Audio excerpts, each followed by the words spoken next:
Ну, а далі про сон, здоровий сон. Якщо зранку ви прокинулися і розумієте, що абсолютно не виспалися, то, можливо, поруч з вами хтось хропів.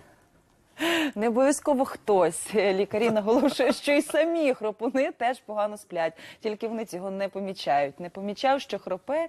І герой нашого наступного сюжету, лікуватися його змусила дружина. Давайте подивимося. Одразу після цього поговоримо з лікарем, якраз і назавжди позбутися цього недугу.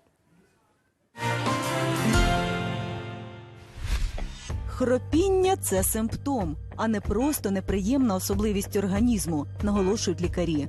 Самі не сплять і заважають іншим чверть населення планети. Олександр – один із хропунів.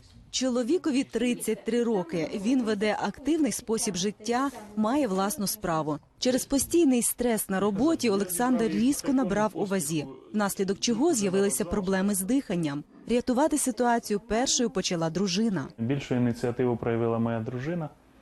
Вона сказала, що зі мною досить важко спати, бо шум такий, що навіть бабця з 3-го поверху там жаліється, а ми живемо на 6-му. Зараз вага Олександра майже 200 кілограмів. Чоловік займається спортом, сидить на дієтах, та кілограми не тануть. Я вже десь роки з 3, мабуть, займаюся в спортзалі регулярно, але кілограм 30 збросив там з 200, десь там мене 176 десь я маю. Олександр тільки-но розпочав лікуватися від хропіння. Зараз він спить виключно в масці, яка дозволяє чоловікові нормально дихати протягом ночі і висипатися. Я став нормально спати, зараз я просто встаю о 6 сам без будильника.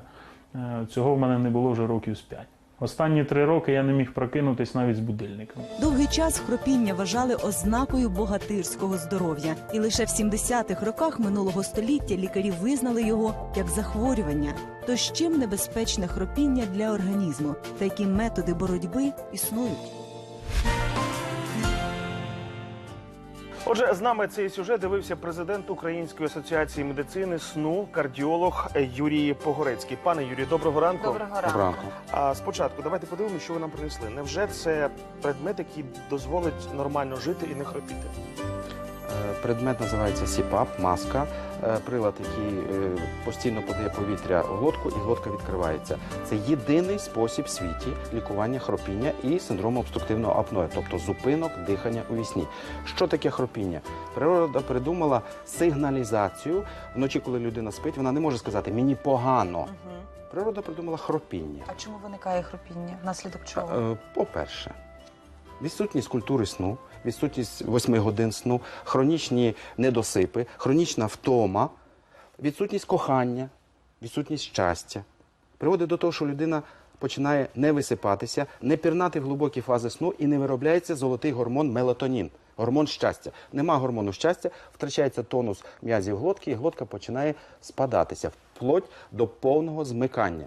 І закінчується банальне хропіння тим, що людина 4, 5, 6 годин вночі не дихає.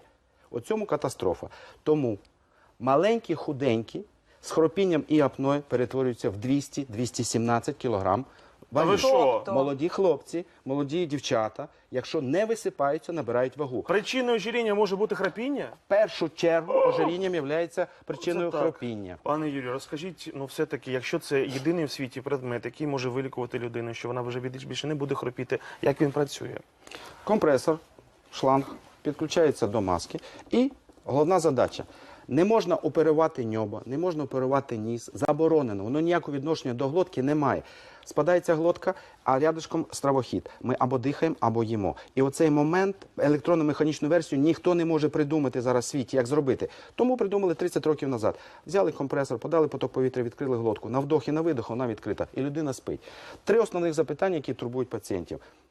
Заважає чи не заважає? З цим можна спати, так? Не заважає. Людина може заснути в шапці, в дубльонці, в сапогах. Не заважає, не заважає. Тому маска не заважає. Сон – несвідомий стан. Друге запитання, чи можна задохнутися, чи не в масці. Це безклапанна технологія. Тут нема клапану. Людина не може задохнутися в масці, тому не треба цієї маски боятися. Так. Третє запитання – привикання. Нема привикання до цієї маски. Це не ліки, це не медикаменти, це не наркотик. Через півроку, через рік людина приїжджає, знімає маску, спить без маски. Якщо нема проблем з зупинками дихання, центрального апної або обструктивного апної, можна зняти маску. Скільки потрібно часу, щоб вилікувати хропіння? Скільки Індивідуально, треба цю маску індивідуально носити? кожен. В середньому? 6, 9, 12 місяців на контроль. А до речі, наостанок статистика, що половина людей України вони страждають на хропіння. Це неймовірна цифра. Хропіння, а 20% від них на тяжкий ступінь апної. Зупинки дихання в вісні. Люди добрі, робіть висновки. Якщо ми вам чимось допомогли, ми від того вже щасливі. У нас був в гостях Юрій Погорецький, президент Української асоціації медицини сну. Дякуємо, пане Дякую. Юрію. Дякую. Сніданок триває.